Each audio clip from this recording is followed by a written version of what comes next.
दोस्तों आज हमारे साथ जुड़ी है एक मेरिटधारी बहन है हमारी। ये आप लोगों को बताएंगे कि मेरिट में आने के लिए इन्होंने कितना मेहनत किया और आज जब सरकार यह तांडव रच रही है, इन लोगों को जॉब देने से पीछे हट रही है, तो इन पे क्या बीत रहा है। तो आपका स्वागत है। पहले आप बताइए अपने बारे में कुछ। हाँ सर, सबसे पहले मैं ये बता रही हूँ कि मैं बिहार की हूँ और जी मेरा नाम कौशल्या कुमारी है। मैं मैरिड में हूँ।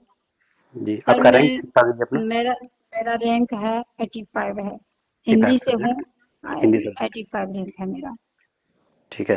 तो हम सबसे पहले आपसे ये जानना चाहेंगे कि आप जो मेरिट में आए हैं, तो हम्म। मेरिट में आने के लिए आपको दिन रात कितना मेहनत करना पड़ा। सर मैं यही बोल रही हूँ, मेहनत करना ही नहीं पड़ा। मेरे साथ जो हुआ है वो कहने लायक नहीं है। हम लोग मेहनत ही नहीं, जी और जान दोनों लगा दिए हैं। मैं अपना जिंदगी के साथ खिलवाड़ करके इतना मेहनत किए हैं, इतना मेहनत किए हैं कि मत पूछिए।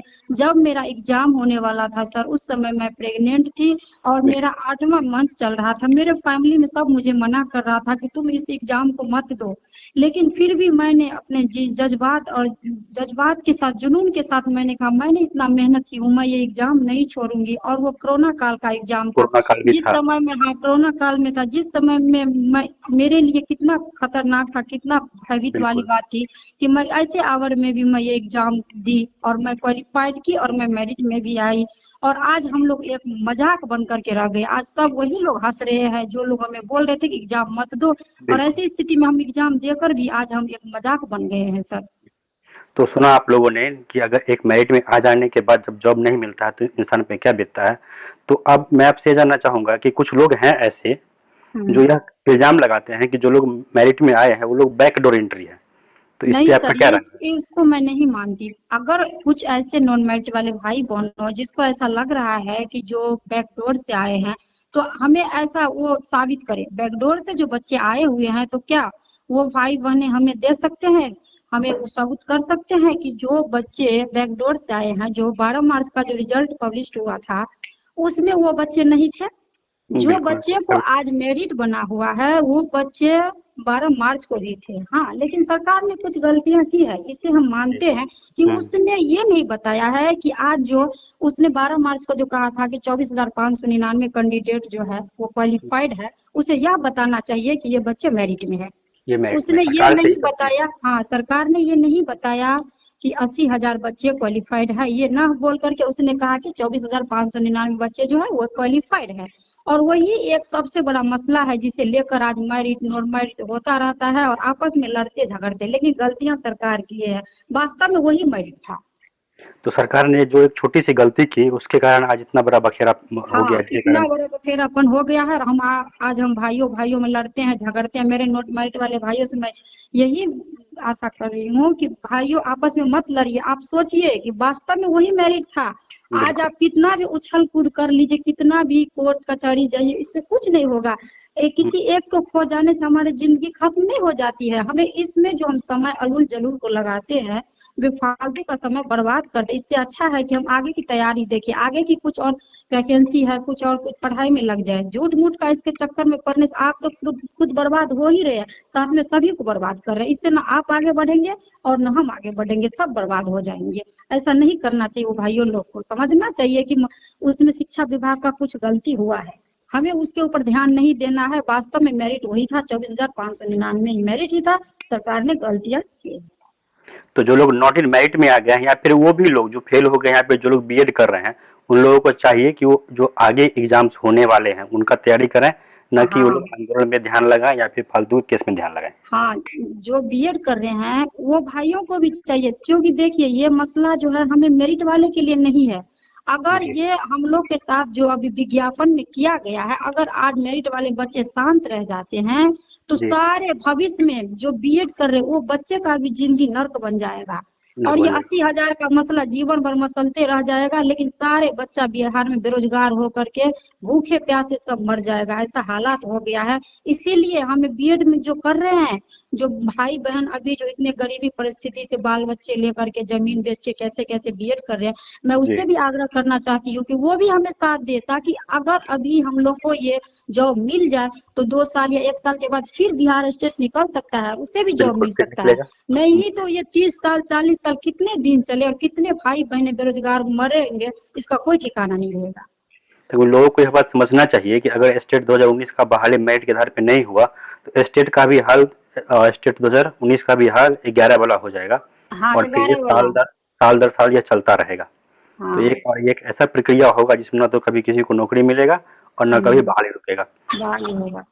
तो आप एक महिला हैं और बिहार के मधुबनी से संबंध रखते हैं, तो मैं आपसे ये जानना चाहूंगा कि एक महिला के होने के नाते मतलब आपको पढ़ाई लिखाई करना, उसके बाद फिर ग्रेजुएशन करना, फिर मेरिट में आना, तो ये कितना मुश्किल रहा आपके लिए? बहुत मुश्किल सर, बहुत मुश्किल, एक कष्टदायक, एक दर्दनायक। हम लोग जी ऐसे सिचुएशन में, ऐसे गरीब परिवार से बिलोंग करते हैं कि हम लोग क्या बोले। एक छोटा छोटा बच्चा लेकर के पैसा के हालात में हरियाणा जा करके, यहाँ जा करके, वहाँ जा करके किस किस तरह से बीएड किए हैं, किस तरह से गरीबी को जूझते हुए पढ़ाई किए हैं, फिर भी सब बहुत झेलना पड़ा। आज हम लोग इतना मेहनत करने के बाद बीएड किए, फिर टेट पास किए, लेकिन फिर भी आज हम लोग को दर दर भटकना पड़ता है, रोड सड़क जहाँ तहाँ।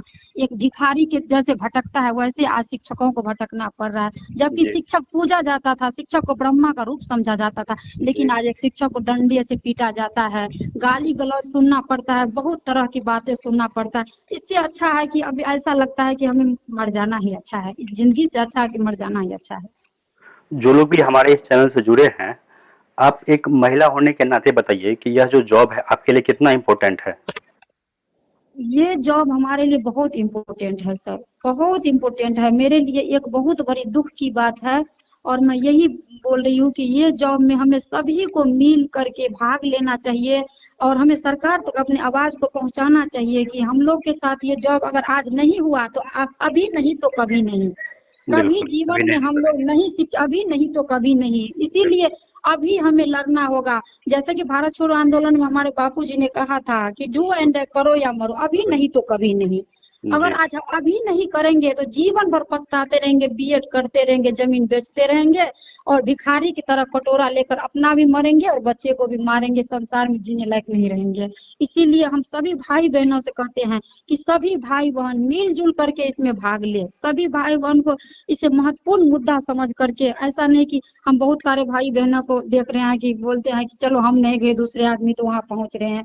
नहीं, जी, जी, बहुत लोग ऐसा नहीं समझना चाहिए। बहुत मतलब दुख भरी बात हो जाएगी, जीवन तबाह हो जाएगा, पूरा जिंदगी नर्क हो जाएगा सभी को। जी, तो कुछ ऐसे अभ्यर्थी हैं, जैसे कुछ महिला अभ्यर्थी हैं, जिनको लगता है कि अगर हम नहीं भी जाएँगे तो फिर काम हो ही जाएगा। तो जो हाँ। ऐसी महिलाएँ, ऐसी बहनें हैं जो ये सोचती है कि हम जाएँगे या नहीं जाएँगे, तो जो लोग नहीं आना चाह रही है 5 सितंबर को, उनको आप क्या कहना चाहेंगे?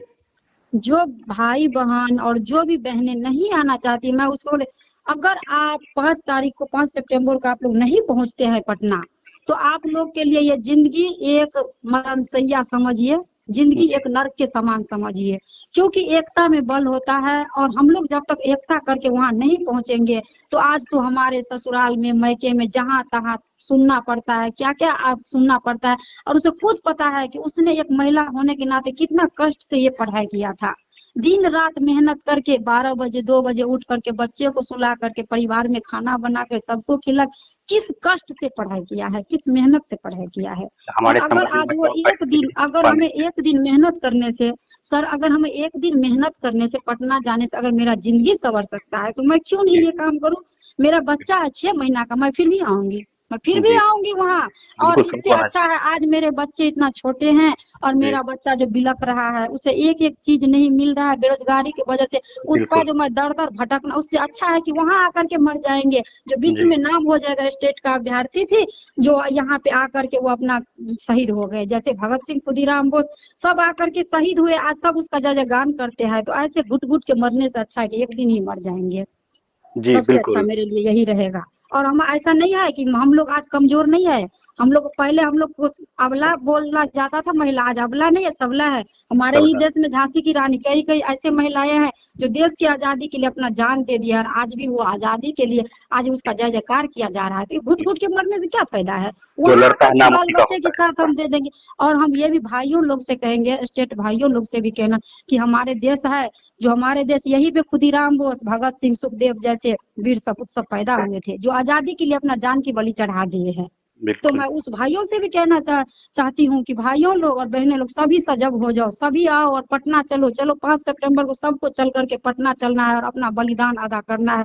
अगर बिल्कुल जीत मिले तो जीत स्वीकार है, अगर हार मिले तो मर जाना स्वीकार है। सब वहाँ शहीद हो जाएंगे, मर जाएंगे। जीवन में स्टेट एक इतिहास बन जाएगा। बैठे रहने से कुछ नहीं मिलना है, चुप्पी साधने से कुछ नहीं मिलना है। मैं सर 5th क्लास में जब थी तो मैं जी एक पोएम पढ़ी हुई थी, वो रामधारी सिंह दिनकर के, वैसे मैं हिंदी से हूँ तो मुझे जी जी याद है, मैं 5th जी जी क्लास में ही पढ़ी थी। उसमें जी लिखा हुआ था कि जिसने न कभी आराम किया विघ्नों में रहकर नाम किया। जो हम्म, मनुष्य कभी आराम नहीं करता है उसे हम्म, विघ्नों में रहकर नाम किया। वो विघ्न में भी, कितना कष्ट में भी क्यों न हो, लेकिन उसका नाम किया जाता है। वही बिल्कुल हाल आज हम लोग का, हम अभी आराम नहीं करेंगे, हमें नाम करना है। घर में बैठने से क्या नाम होगा, कुछ बिल्कुल नहीं नाम है।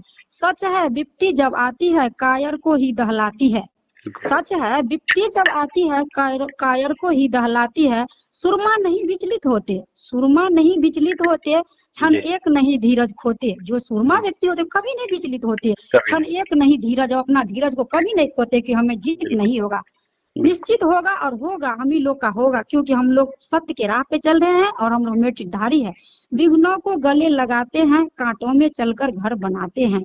याचना नहीं अब रण होगा, जीवन रय मरण होगा। अब ये याचना नहीं है मेरा, हम इतना दिन जी याचना कर रहे थे सरकार से, कितना मैं गीत गा करके, ये करके, वो करके, सर से बिना के प्रे के सर ये जी कर जी दीजिए, लेकिन हमें अब याचना नहीं करना है। सरकार ने किसी तरह से नहीं माना, तो अब हमें जीवन को जय नहीं मरण करना, या तो जीवन मेरा जय हो जाए या मरण जी हो जाए। मैं अपने मन में ठान ली हूँ, तो ठान ली हूँ 5 सितंबर को मैं वहां आकर के चढ़ जाऊंगी, बलि दे दूंगी कि आज मैं भी एक झांसी की रानी बन करके दिखाऊंगी। और बिल्कुल मैंने अपना मन में इतना ठान लिया, हमें अब चुप नहीं बैठना है। चुप बैठने से अच्छा है कि अब हमें शहीद हो जाना है और मर जाना है। सरकार को भी दिखा देना है, तो कितने दिन तक आप चुप्पी साध करके बैठे रहोगे। बिल्कुल बिल्कुल बैठे रहो, जब तक हम चुप्पी साधे रहेंगे उससे कुछ नहीं होने वाला है, कुछ नहीं होने वाला है। कहा जाता है ना कि लोहे से ही लोहा कटता है। अगर हमें आपके घी जो है, अगर हमें सीधी उंगली से नहीं निकलती है तो हमें उंगलियों को कुछ टेढ़ी करनी पड़ती जी है। जी इसीलिए हमें सरकार को सीधा करने के लिए हमें टेढ़ा होना हाँ पड़ेगा, और पड़ेगा हम टेढ़ा होकर के दिखाएंगे। ये मेरा बिल्कुल वादा है, और मैं 5 सितंबर को सरकार को दिखाऊंगी। बिल्कुल आपका जो है जज्बा है, इसको सलाम है द बिहारी चैनल का। और जितने भी हमारी बहनें हैं या फिर जितने भी हमारे भाई हैं मेरिट वाले, सबको यही जज्बा रखना चाहिए और सबको सुनना चाहिए आपका बात और आपसे इंस्पायरेशन लेना चाहिए। और हर किसी मेरिटधारी को 5 तारीख को पटना जरूर आना चाहिए। आपने अपना कीमती समय निकाला हमारे लिए, और अपना जो बहुमूल्य आपका विचार था उसने हमसे शेयर किया, और आपसे मोटिवेट होकर जितने भी लोग हैं वो जरूर पटना आएंगे। तो आपने अपना समय दिया, इसके लिए आपको बहुत बहुत धन्यवाद। फिर आपसे कभी बात होगी इस मुद्दे पे। Okay sir. Thank you.